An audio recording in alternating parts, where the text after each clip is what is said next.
IVP라는 기독교 출판사가 있습니다. 오래전에 이 출판사로부터 전화가 한 통 왔습니다. 새로운 책을 출판할 예정인데 서평을 써줄 수 있느냐는 부탁이었습니다. 그때가 사역이 한참 바쁠 때라서 잠시 망설였습니다. 그런데 그 책의 저자가요, 제가 평상시에 참 좋아하는 사람인지라 서평을 쓰기로 했습니다. 그리고 원고를 받아서 시간이 날 때마다 틈틈이 그 원고를 읽었습니다. 어떻게 하면 이 책을 처음 읽는 독자들에게 이 책의 핵심을 요약해서 전달해 줄 수 있을까 하는 생각으로 읽고 또 읽으면서 지웠다 그리고 썼다를 반복하면서 이제 몇 줄로 요약을 했습니다. 그런 다음에 그 서평을 출판사에게 전달을 했습니다. 여러분, 오늘 본문은 세례 요한의 두 번째 증언인데요. 이때 세례 요한은 예수님에 대해서 딱 두 마디로 설명을 합니다. 세례 요한은 성령의 감동을 받아서 구약 성경에 나오는 수많은 예수님에 대한 설명이 있음에도 불구하고 성령의 감동으로 딱 두 마디로 예수님에 대해서 설명을 하는 것을 우리는 보게 됩니다. 그리고 그 이후로 이 세례 요한의 설명은 성경의 표준 설명이 되어서 예수님을 설명할 때마다 사도들이 그 설명을 따라가는 것을 보게 됩니다. 굉장히 중요한 예수님에 대한 소개인데요. 우리는 오늘 본문에 나오는 세례 요한이 예수님을 어떻게 설명하는지를 두 가지로 생각을 해보겠습니다. 자, 예수님에 대한 세례 요한의 첫 번째 설명은 세상 죄를 지고 가는 하나님의 어린 양입니다. 주보 안에 있죠. 29절을 같이 한번 다시 읽어보겠습니다. 29절 시작. 이튿날 요한이 예수께서 자기에게 나오심을 보고 이르되 보라 세상 죄를 지고 가는 하나님의 어린 양이로다. 여러분, 거기서 세상 죄를 지고 가는 하나님의 어린 양의 표시를 한번 해보겠습니다.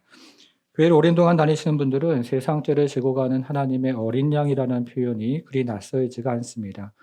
그런데 여기에는 굉장히 심오한 신학적인 의미가 있습니다.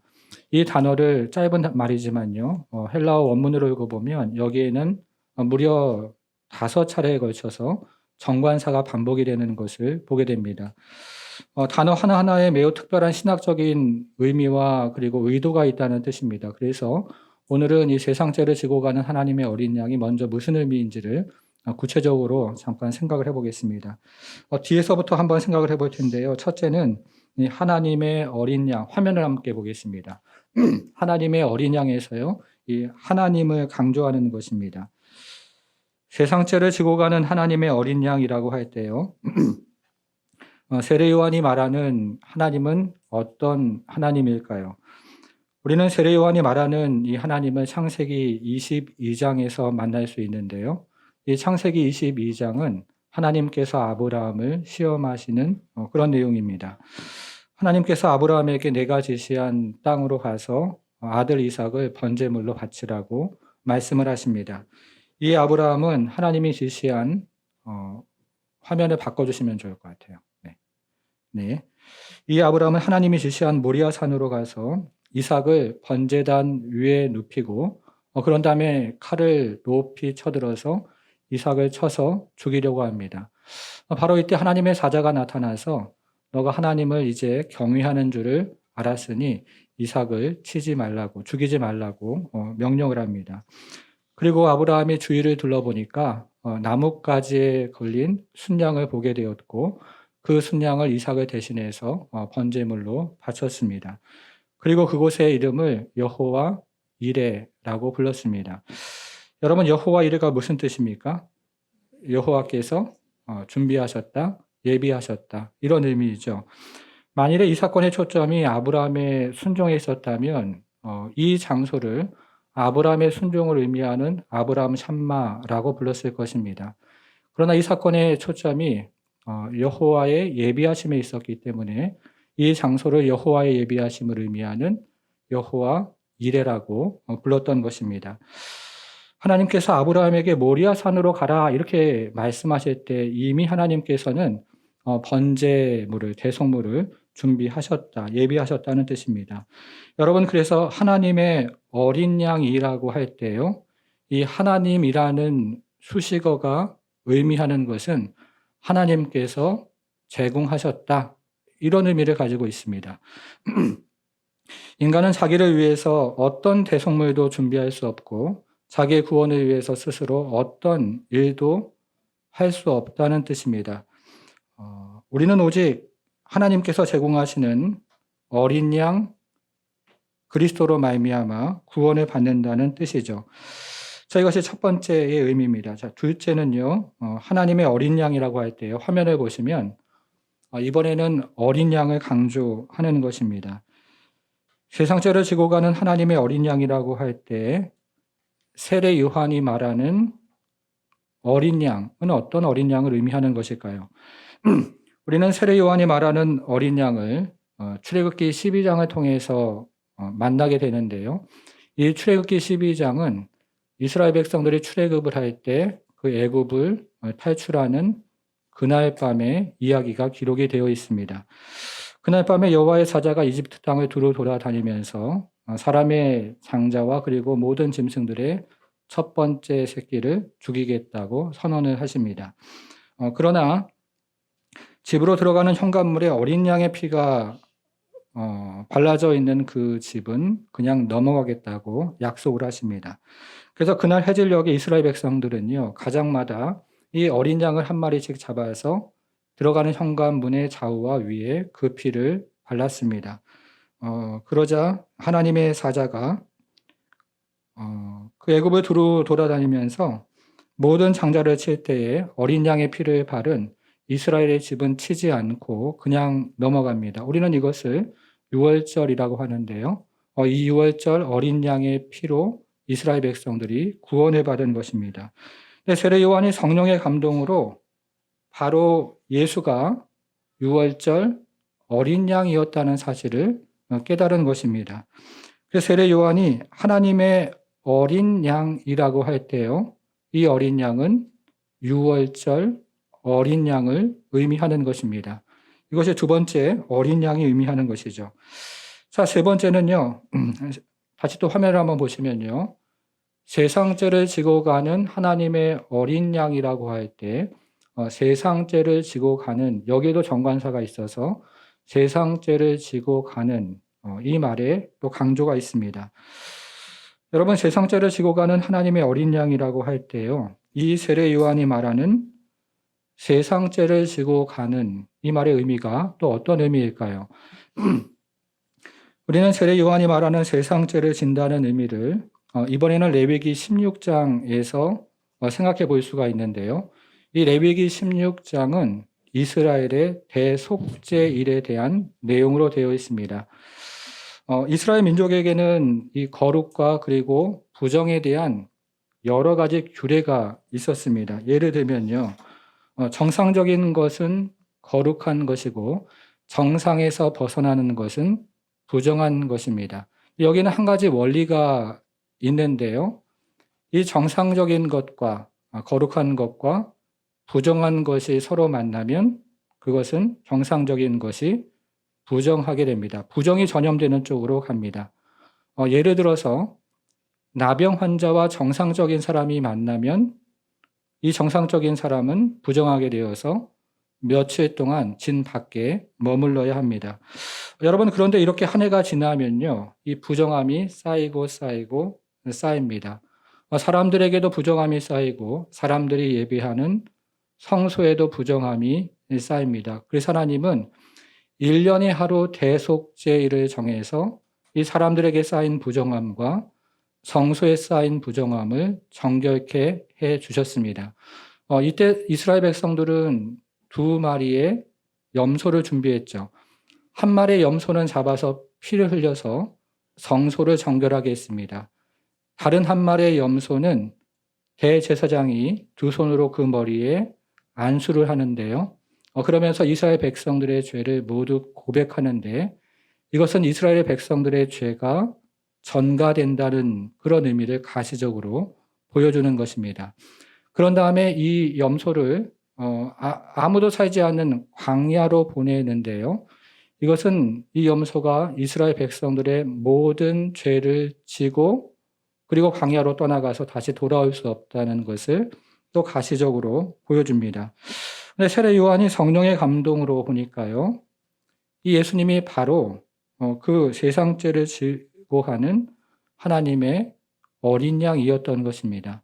레위기 16장에 나오는 그 대속죄일의 대속물이 궁극적으로 예수님 안에서 성취가 되었던 것입니다. 그래서 세례 요한은 그것이 너무나 감격하고 너무나 놀라워서 보라, 세상 죄를 지고 가는 하나님의 어린 양이로다, 이렇게 외쳤던 것입니다. 여러분, 그런데 이 세례 요한의 외침은요, 묵상을 하면 할수록 대단히 중요하고 굉장히 우리에게 또 적용점이 많이 있습니다. 세례 요한은 여기서요, 죄라는 그 단어를 사용하는데요. 이 죄라는 단어는 우리가 잘 알고 있는 하마르티아, 이 히브리 말을 번역한 것인데요. 이 죄라는 말을 세례 요한은 성령의 감동으로 복수형으로 사용하지 않고 단수형으로 사용하고 있습니다. 여러분, 우리는 죄라고 하면요, 도적질하고 그리고 간음하고 살인하고 이런 개별적인 죄, 하나하나의 죄가 합쳐진 전체의 죄를 머릿속으로 자연스럽게 떠올립니다. 그러나 세례 요한이 성령의 감동으로 이 죄를 단수로 표현하는 것은 이 모든 죄의 뿌리를 지금 단수로 표현하는 것입니다. 그리고 세례 요한이 이 죄라는 말을 또 단수로 표현하는 것은요, 이 모든 죄의 결과를 또 단수로 표현하는 것입니다. 여러분, 우리가 예수 믿고 진실로 회개하면요, 여러분 어떤 일이 일어납니까? 우리가 예수 믿고 진실로 회개하면 그리스도가 우리의 모든 죄악들을 짊어지십니다. 우리를 대신해서 짊어지시죠. 그뿐만 아니라 우리가 예수 믿고 진실로 회개하면 이 모든 죄악들의 뿌리까지 예수께서 대신 짊어지신다는 뜻이죠. 여러분, 게다가 여기서 끝나는 것이 아니고요. 우리가 예수 믿고 진실로 회개하면 이 모든 죄악까지, 결과까지, 이 모든 죄악의 결과까지 그리스도께서 짊어지신다는 뜻입니다. 세상 죄를 지고 가는 하나님의 어린 양을 보라 라고 외쳤을 때 바로 세례 요한은 그것을 의미했던 것입니다. 사랑하는 여러분, 그러므로 우리가 예수를 진실로 믿고 회개하면 우리가 지었던 모든 죄를 주님께서 사해 주십니다. 여러분, 그뿐 아니라 우리가 예수 믿고 진실로 회개를 하면 그 모든 죄악의 뿌리까지 사함을 받습니다. 여러분, 게다가 우리가 예수 믿고 진실로 회개하면요, 그뿐 아니라 우리의 모든 죄악의 결과까지도 우리는 사함을 받습니다. 사죄함에 은총이 있다는 뜻입니다. 여러분, 그러면 이런 사죄함을 우리는 언제 받고 언제 누릴 수가 있습니까? 오늘 지금 세례 요한의 표현을 우리가 잘 읽어보면 세례 요한의 표현이 굉장히 흥미롭습니다. 세례 요한은 예수를 세상 죄를 이미 짊어진 하나님의 어린 양이다, 이렇게 말하지 않았습니다. 그리고 세례 요한은 더불어서 세상 죄를 앞으로 짊어질 하나님의 어린 양이라고도 말하지 않았습니다. 어떻게 말하고 있습니까? 세상 죄를 지금 짊어지고 가는 하나님의 어린 양이라고 말했습니다. 과거 시제가 아니죠. 미래 시제도 아닙니다. 현재 시제입니다. 예수 믿고 진실로 회개하면 언제요? 지금 사죄함을 받습니다. 여러분 믿으십니까? 제가 서울에서 사역을 할 때 한동안 중국의 북쪽에 있는 한 도시와 남쪽에 있는 한 도시를 자주 방문했던 적이 있습니다. 이 도시들을 방문하면서 기회가 될 때마다 전도 집회를 했는데요. 이 전도 집회를 하면 정말 그 자리에서 예수를 믿고 진실로 자신의 죄를 눈물로 자복하는 사람들이 있습니다. 바로 그 시간에 그 자리에서 예수를 믿고 죄를 자복하면서 이 사죄함의 놀라운 은총을, 그 기쁨을 경험하는 사람들을 보았습니다. 여러분, 그런 일들은 중국에서만 일어나는 것이 아닙니다. 필리핀에서도 같은 일이 일어납니다. 인도네시아에서도 같은 일이 일어나고요. 멕시코에서도 같은 일이 일어납니다. 아프리카에서도 같은 일이 일어나고 우리가 살고 있는 이 아시아에서도 같은 일이 일어납니다. 이 죄사함의 축복은 예수님께서 십자가에 달리셨던 2000년 전에만 일어난 일이 아닙니다. 이 죄사함의 축복은요, 우리가 죽어서 예수를 만날 때에만 일어날 일도 아닙니다. 이 죄사함의 축복은 우리가 지금 이 자리에서 예수를 믿고 진실로 회개할 때 우리의 모든 죄악들을 하나님께서 사해 주시는 그런 은총을 주신다는 뜻입니다. 사랑하는 여러분, 우리는 어떤 사람들입니까? 우리는요, 모두가 죄인입니다. 우리는 모두가 죽을 수밖에 없는 죄인입니다.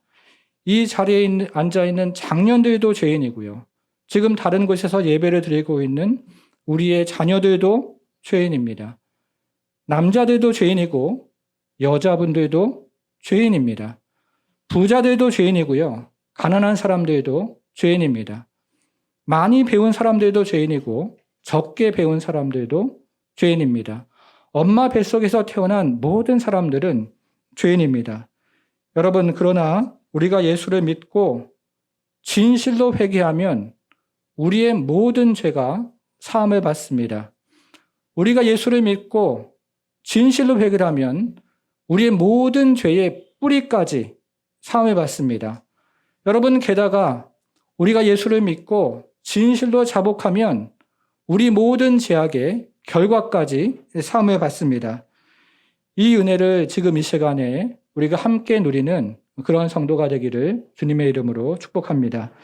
이것이 세례 요한의 첫 번째 증언이었습니다. 자, 이제 두 번째 증언 함께 보겠습니다. 예수님에 대한 세례 요한의 두 번째 증언은요, 성령으로 세례를 베푸시는 이 분입니다. 자, 32절부터 34절을 보는데요. 여러분, 32절을 한번 보겠습니다. 32절. 요한이 또 증언하여 이르되, 찾았습니까? 자, 이것은 세례 요한의 두 번째 증언이다, 이런 뜻이겠죠. 요한이 또 증언하여 이르되, 자, 33절로 가보겠습니다. 33절, 그가 곧, 한번 찾아보세요. 그가 곧 성령으로 세례를 베푸시는 이인 줄 알라. 거기 표시를 한번 해보겠습니다. 성령으로 세례를 베푸시는 이. 자, 이것이 세례 요한의 두 번째 증언입니다. 저는 미국에서 신학교를 다닐 때 초교파 신학교를 다녔습니다. 그리고 한국으로 돌아와서 총신대학원에서 편목 과정을 했습니다. 미국에서 사역을 했던 교회도 초교파 사역을 했던 교회였는데요. 이 교회에서 함께 사역을 했던 분 중에 고신대를 졸업한 다음에 미국의 남가주에 있는 아주사 신학대학교를 다니는 목사님이 한 분 계셨습니다. 여러분들은 아주사 부흥에 대해서 들어보신 적이 있습니까? 이 미국 남가주에 아주사라는 거리가 있습니다. 120년 전에 이 아주사에서 아주 큰 부흥이 일어났습니다. 아주사 거리마다 방언이 흘러나왔고, 그리고 성령의 어떤 특별한 영적인 은사를 경험하면서 이 아주사에서 큰 부흥이 일어났고, 그 부흥의 영향으로 20세기 오순절 교회들과 또 은사주의 운동이 또 성장을 했습니다. 그 이후에 이 아주사 부흥의 운동의 영향으로 그 자리에서 아주사 신학교가 생겨났고요. 또 이 영향을 받은 사람들은 예수를 믿은 다음에 성령 세례를 받아야 한다고 강조를 했습니다. 이 사람들이 이야기하는 그 성령 세례의 특징이 있는데요. 여러분들께서도 아마 들어보셨던 적이 있으리라 생각을 합니다. 여러분들은 이전에요, 그 부흥회를 하거나 또 기도원에 다닐 때 성령의 세례를 받으라, 이런 설교를 들어보신 적이 있습니까? 저는 전에 그런 이야기를 많이 들어보았는데요. 이들이 말하는 성령 세례는 매우 특별한 영적인 체험입니다. 예수를 믿은 이후에 방언을 받거나 성령의 은사를 받으면서 우리의 믿음이 비상하는 아주 특별한 영적인 체험을 성령 세례를 받으라라는 말로 이야기를 했습니다. 그래서 지금도 오순절 교회를 가면 성령 세례를 받아야 한다고 강조를 하고 있습니다. 여러분, 그러면 지금 세례 요한이 예수님을 성령 세례를 주시는 분이라고 이야기를 할 때 그런 의미로 지금 세례 요한이 이야기를 한 것일까요?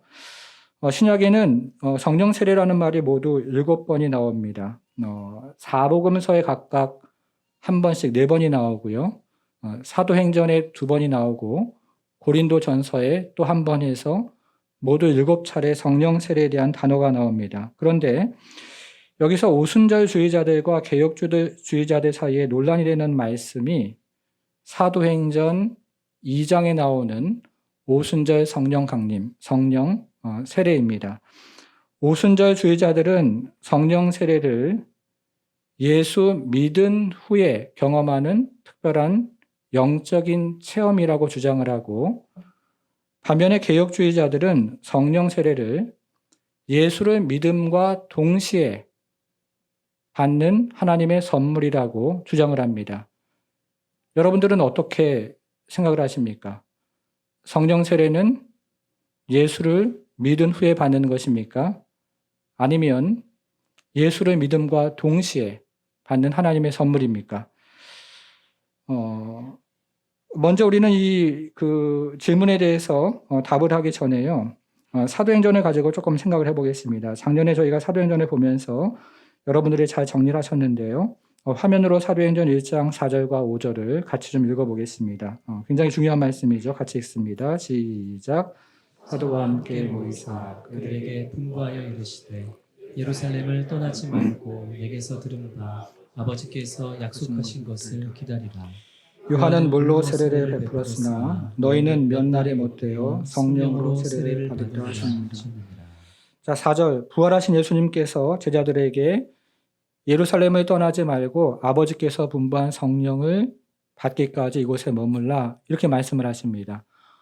5절을 보니까요, 예수님께서 오늘 본문에 나오는 세례 요한의 말을 인용을 하시는데요. 세례 요한은 물로 세례를 베풀어 주었지만 나는 성령으로 세례를 베풀 것이다 라고 약속을 하십니다. 여러분, 이 약속이 언제 이루어집니까? 사도행전 2장에서 오순절날 이루어지죠. 그것을 우리는 오순절 성령 강림이라고 이야기합니다.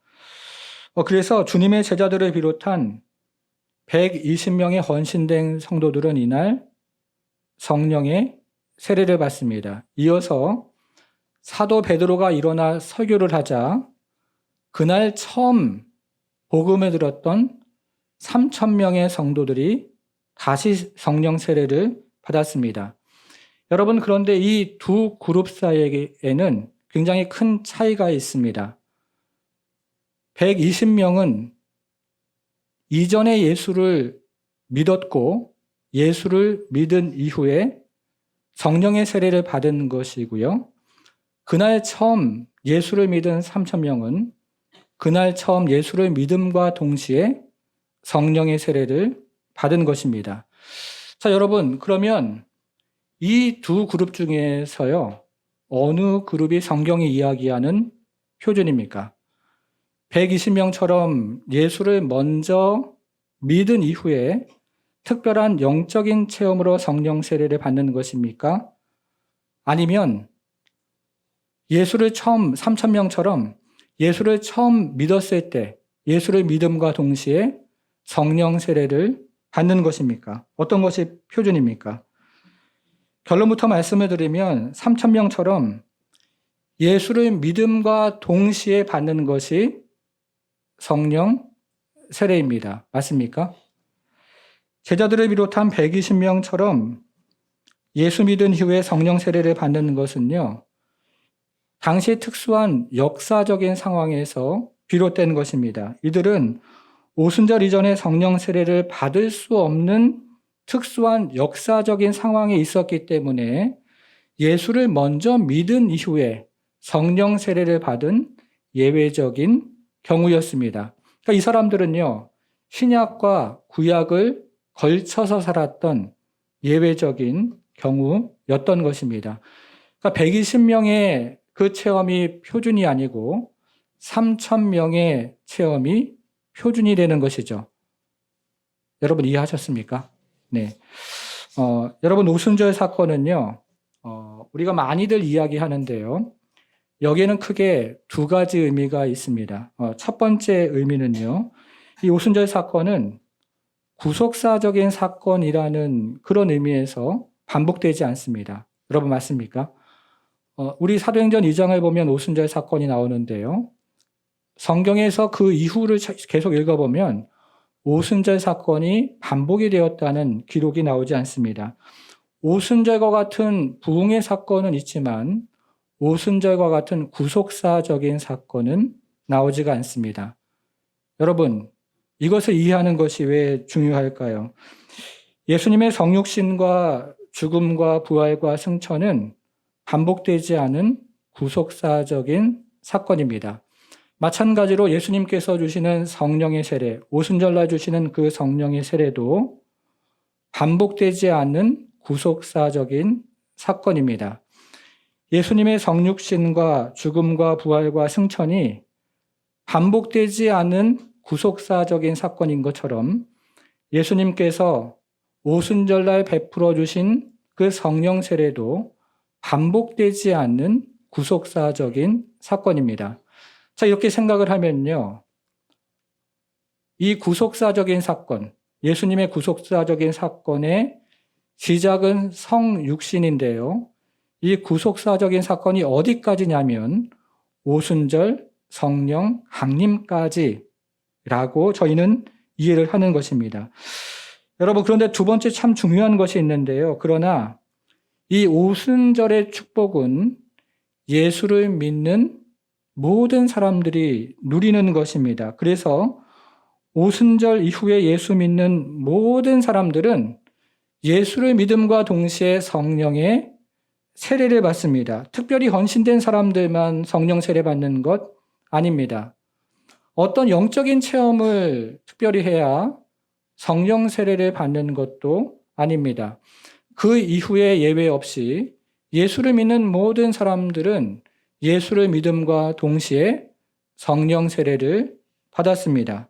여러분 믿으십니까? 자, 그러면 성령 세례를 받는 목적이 무엇일까요? 제가 7구절이 있다고 했는데요. 그 7구절의 마지막 구절이 고린도 전서에 나옵니다. 화면에 같이 한번 읽어보겠습니다. 같이 읽습니다. 시작.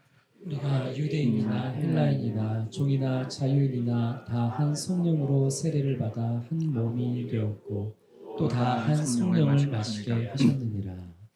여러분 성령의 세례를 받으면 어떻게 돼요? 하나의 몸이 되죠. 여러분 옆에 분 한번 살짝 한번 쳐다봐 보세요. 하나의 몸입니까? 다른 몸입니까? 예수 그리스도의 머리로 하는 하나의 몸이죠. 쳐다보다가 이렇게 고개 싹 돌리시는 별로 안 친하신 것 같은데요. 예수 그리스도의 머리로 하는 우리는 하나의 몸입니다. 그래서 여러분 성령 세례를 받은 사람은 교회를 다닌다 이렇게 이해하지 않습니다. 성령 세례를 받은 사람은 교회가 된다 이렇게 이해를 하죠. 사도 바울이 얘기했던 것처럼 우리는 예수 그리스도를 믿고 서로 지어져가는 성전이 된다 이렇게 우리는 이해를 하는 것이죠. 여러분은 어떠십니까? 교회를 지금 다니고 있습니까? 교회가 되고 있습니까? 여러분 우리가 오랫동안 교회를 신앙생활을 하지만 지금도 여전히 교회를 다니면 신앙생활이 헛방입니다. 헛방. 이런 표현 쓰십니까? 헛방입니다. 교회는 다니는 것이 아니라 교회가 되어간다. 이렇게 저희는 이해를 하는 것이죠. 그래서 여러분 성령 세례를 우리는 예수를 믿는 모든 사람이 성령 세례를 받는다고 말씀을 드렸는데요. 자, 이제 성령 세례를 받은 사람은 무엇을 구해야 합니까? 성령의 충만함을 구해야 합니다. 에베소서 5장 18절 술 취하지 말라 이는 방탕한 것이니 성령으로 충만을 받으라 이렇게 되어 있죠. 이것도 현재 진행형입니다. 그래서 우리는 구역 모임을 통해서도 성령의 충만을 받습니다. 화요일날 기도 모임 그리고 목요일날 전도 모임을 통해서도 우리는 성령의 충만함을 받습니다. 우리는 이 예배를 통해서도 성령의 충만함을 받습니다. 예배 때 말씀을 들으면서도 성령의 충만함을 받고 찬양을 하면서도 성령의 충만함을 받고 또 함께 기도하면서도 성령의 충만함을 받습니다. 여러분 그러면요 집에서 아기를 키우면서도 성령의 충만함을 받을 수 있을까요? 그러면 설거지를 하면서도 성령의 충만함을 받을 수 있습니까? 자, 운전하면서 성령 충만함을 받을 수 있을까요? 직장에서 일하면서 성령의 충만함을 받을 수 있습니까?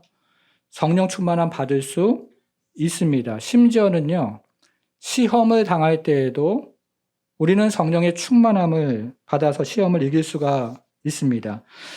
누가복음 4장을 보면 예수께서 마귀에게 시험 받으시려고 광야로 들어가시는 장면이 나오는데요. 이때 어떻게 기록을 하고 있냐면 예수께서 성령에게 이끌려 광야로 들어가신다. 이렇게 누가는 기록을 하고 있습니다.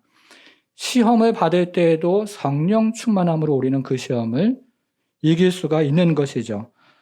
사랑하는 여러분, 우리 인생의 원천이 무엇입니까? 우리 예배 생활, 그리고 우리 신앙 생활의 원천이 무엇일까요? 성령의 충만함이죠. 자, 그러면 우리 신앙 생활뿐만 아니라 우리 일상 생활의 원천은 무엇입니까? 직장에서 일하고 가정에서 아이 키우고 또 우리가 쇼핑하고 장 보고 TV 보고 여러 가지 일들을 하는데요. 이 모든 생활의 원천도 역시 성령의 충만입니다. 물질이 우리 인생의 원천이 아니고 사람과의 관계도 우리 인생의 원천도 아니고 그 모든 것이 우리 인생의 원천처럼 우리는 세상을 소리를 들으며 살아가지만 우리 모든 인생의 원천은 바로 성령의 충만함을 받는 것입니다.